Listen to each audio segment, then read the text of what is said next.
Hi hello friends, ಎಲ್ಲರಿಗೂ ನಮಸ್ಕಾರ. Welcome to Dishant blog. ನಾನು ನಿಮ್ಮ ಕವಿತಾ. ಇವತ್ತಿನ ಈ ವಿಡಿಯೋದಲ್ಲಿ ನಾವು ಮೆಂತ್ಯ ಸಿಡಿ ಮಾಡೋದು ಹೇಗೆ ಅಂತ ನೋಡೋಣ. ಮೆಂತ್ಯ ಸಿಡಿ ಅಥವಾ ಮೆಂತ್ಯ ಸಾಂಬಾರು. ಈ ಸಾಂಬಾರನ್ನ ಏನು ತರಕಾರಿ ಇಲ್ಲಪ್ಪ ಅಥವಾ ಯಾರಾದರೂ ಗೆಸ್ಟ್ ಬೇಗ ದಿಢೀರಂತ ಬರ್ತಾ ಇದ್ದಾರೆ, ಏನು ಮಾಡೋದು ಅಂದಾಗ ಈ ಸಾಂಬಾರನ್ನ ನೀವು ಒಂದು 10 ನಿಮಿಷದಲ್ಲಿ ಬೇಗನೆ ಮಾಡ್ಕೋಬೋದು. ಮನೆಯಲ್ಲೇ ಇರೋ ಇಂಗ್ರೀಡಿಯೆಂಟ್ಸ್ನ ಯೂಸ್ ಮಾಡಿಕೊಂಡು ಈ ಸಾಂಬಾರು ಮಾಡೋದ್ರಿಂದ ಇವಾಗ ಸಮ್ಮರ್ ಸ್ಟಾರ್ಟ್ ಆಗಿದೆ. ಸೊ ಮೆಂತ್ಯ ತುಂಬಾ ಬಾಡಿಗೆ ಕೋಲ್ಡು, ಅದನ್ನು ಬಾಡಿ ತಂಪಾಗುತ್ತೆ ಅಂತಾನು ಯೂಸ್ ಮಾಡ್ಕೋಬಹುದು. ಮತ್ತೆ ಮನೇಲಿ ಯಾರಾದ್ರೂ ಶುಗರ್ ಪೇಷಂಟ್ ಇದ್ರೆ ಅವ್ರಿಗೂ ಶುಗರ್ ಡಿಕ್ರೀಸ್ ಆಗುತ್ತೆ. ಜೊತೆಗೆ ಯಾರಾದ್ರೂ ಡೆಲಿವರಿ ಆದಂತವ್ರು ಇದ್ರೆ ಅವ್ರಿಗೂ ಬ್ರೆಸ್ಟ್ ಮಿಲ್ಕ್ ಕೂಡ ಇನ್ಕ್ರೀಸ್ ಆಗುತ್ತೆ. ಸೊ ಈ ಸಾಂಬಾರ್ ಮಾಡೋದ್ರಿಂದ ತುಂಬಾ ಯೂಸ್ಫುಲ್ ಇದೆ, ಹಾಗೆ ತುಂಬಾ ಚೆನ್ನಾಗೂ ಇರುತ್ತೆ. ಮಾಡೋದಕ್ಕೆ ಏನೇನು ಇಂಗ್ರೀಡಿಯೆಂಟ್ಸ್ ಬೇಕು ಅಂತ ನೋಡ್ಕೊಳ್ಳೋಣ. ನಾವು 3ರಿಂದ 4 ಜನಕ್ಕೆ ಮಾಡ್ತಾ ಇರೋದ್ರಿಂದ 1 ಟೇಬಲ್ ಸ್ಪೂನ್ ಅಷ್ಟು ಮೆಂತ್ಯ ಕಾಳನ್ನ ತಗೊಂಡಿದ್ದೀನಿ. ನೀವು ನಿಮ್ಮ ಕ್ವಾಂಟಿಟಿ ನೋಡಿಕೊಂಡು ಮೆಂತ್ಯ ಕಾಳನ್ನ ತಗೊಳ್ಳಿ. ಮತ್ತೆ 1 ಟೇಬಲ್ ಸ್ಪೂನ್ ಅಷ್ಟು ಮೆಂತ್ಯ ಕಾಳು, 1/4 ಟೇಬಲ್ ಸ್ಪೂನ್ ಅಷ್ಟು ಜೀರಿಗೆ, ಸ್ವಲ್ಪ ಕೊಬ್ಬರಿನ ನಾನು ಚಿಕ್ಕದಾಗಿ ಕಟ್ ಮಾಡಿ ಇಟ್ಕೊಂಡಿದ್ದೀನಿ. ಆಮೇಲೆ ಕರಿಬೇವು ಕೂಡ ಕಟ್ ಮಾಡಿ ಇಟ್ಕೊಂಡಿದ್ದೀನಿ. 1 ಮೀಡಿಯಂ ಸೈಜ್ ಈರುಳ್ಳಿ ಕಟ್ ಮಾಡಿ ಇಟ್ಕೊಂಡಿದ್ದೀನಿ. ಜೊತೆಗೆ ರುಚಿಗೆ ಬೆಲ್ಲ ಮತ್ತೆ 1 ಮೀಡಿಯಂ ಸೈಜ್ ಟೊಮೆಟೊನು ಕೂಡ ಚಿಕ್ಕದಾಗಿ ಕಟ್ ಮಾಡಿ ಇಟ್ಕೊಂಡಿದ್ದೀವಿ. ಮತ್ತೆ ಇದ್ರ ಜೊತೆಗೆ 2ರಿಂದ 3 ಟೇಬಲ್ ಸ್ಪೂನ್ ಅಷ್ಟು ಹುಣಸೆ ರಸ ಬೇಕು.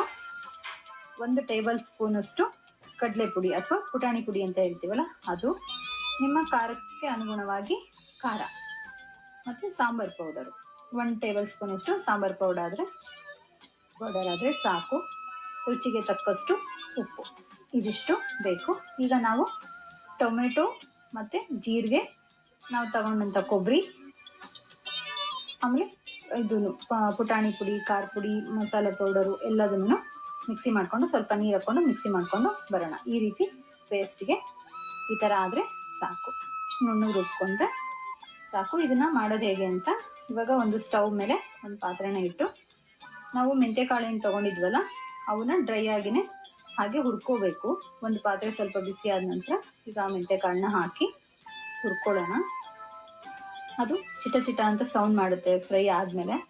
ಆ ಥರ ಸೌಂಡ್ ಮಾಡೋವರೆಗೂ ನಾವು ಇದನ್ನ ಹುರ್ಕೋಬೇಕು. ನೋಡಿ, ಈ ರೀತಿ ಡ್ರೈ ಆಗಿನೇ ಹುರ್ಕೋಬೇಕು. ಇವಾಗ ಇದು ಆಗಿದೆ. ಇದನ್ನ ಒಂದು ಪ್ಲೇಟ್ಗೆ ಎತ್ತಿಟ್ಕೊಂಡು ಅದೇ ಪಾತ್ರೆಗೆನೆ ನಾವೊಂದು 2ರಿಂದ 3 ಟೇಬಲ್ ಸ್ಪೂನ್ ಅಷ್ಟು ಎಣ್ಣೆನ ಹಾಕೊಳ್ಳೋಣ. ಎಣ್ಣೆ ಹಾಕಿದ ನಂತರ ಒಗ್ಗರಣೆಗೆ ಸ್ವಲ್ಪ ಸಾಸಿವೆ ಜೀರಿಗೆ ಹಾಕ್ಕೊಂಡು, ಅದು ಸಾಸಿವೆ ಜೀರಿಗೆ ಸಿಡಿದ ನಂತರ ನಾವು ಏನು ಚಿಕ್ಕದಾಗಿ ಕಟ್ ಮಾಡಿದ್ವಲ್ಲ ಕರಿಬೇವು ಮತ್ತು ಆನಿಯನ್, ಇದಿಷ್ಟನ್ನು ಹಾಕ್ಕೊಂಡು ನೀಟಾಗಿ ಕೈ ಹಿಡ್ಕೊಂಡು ಈರುಳ್ಳಿನ ಸ್ವಲ್ಪ ಬೇಯಿಸ್ಕೊಳ್ಳೋಣ. ಸ್ವಲ್ಪ ಬೆಂದರೆ ಸಾಕು, 1-2 ನಿಮಿಷ ಬೆಂದರೆ ಸಾಕು. ನಂತರ ನಾವೇನು ಫ್ರೈ ಮಾಡಿದ್ವಲ್ಲ ಇದನ್ನ ಮೆಂತ್ಯ ಕಾಳನ್ನು ಹಾಕಿ ಇನ್ನೊಂದು ಸ್ವಲ್ಪ ಬೇಯಿಸ್ಕೊಳ್ಳೋಣ 1-2 ನಿಮಿಷ. ಅದು ಬೆಂದ ನಂತರ ನಾವು ಇವಾಗ ಏನು ಮಸಾಲೆ ರುಬ್ಬಿದ್ವಲ್ಲ ಆ ಮಸಾಲೆನ ಇದಕ್ಕೆ ಇವಾಗ ಹಾಕ್ಕೋಬೇಕು. ಚೆನ್ನಾಗಿ ಕೈ ಹಿಡ್ಕೊಂಡು ಇವಾಗ ಮಸಾಲೆನ ಹಾಕಿ ಅದಕ್ಕೆ ಸ್ವಲ್ಪ ನೀರು ಹಾಕಿ ಮತ್ತೆ ಹಾಕೊಂಡು ನೀಟಾಗಿ ಕೈ ಹಿಡ್ಕೊಳ್ಳೋಣ.